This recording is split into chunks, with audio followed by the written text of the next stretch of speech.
Hello traders, this is Johnny and welcome muli sa 1 Minute Market Mastery Pinoy Edition. So ngayong araw, pag-usapan natin ang broker mo. Maraming trader kasi ang nalilito sa pagpili ng broker. Lalo na pag binibigyan sila ng mataas na leverage, mga bonus or perks, akala nila advantage na yon, pero kadalasan, disaster ang kapalit niyan. Alamin mo muna kung ang broker mo ay A-book or B-book. Ano ba ang A-book broker? Ito yung legit na broker. They send your trades directly to the market or liquidity providers. Kapag kumita ka, okay lang sa kanila. Dahil ang kita nila ay galing sa spread or commission, hindi sa talo mo. B-book broker naman, sila ang kalaban mo. Kapag natalo ka, sila ang kumikita.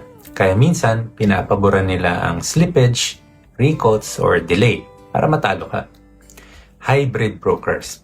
Merong A-book, meron ding B-book setup.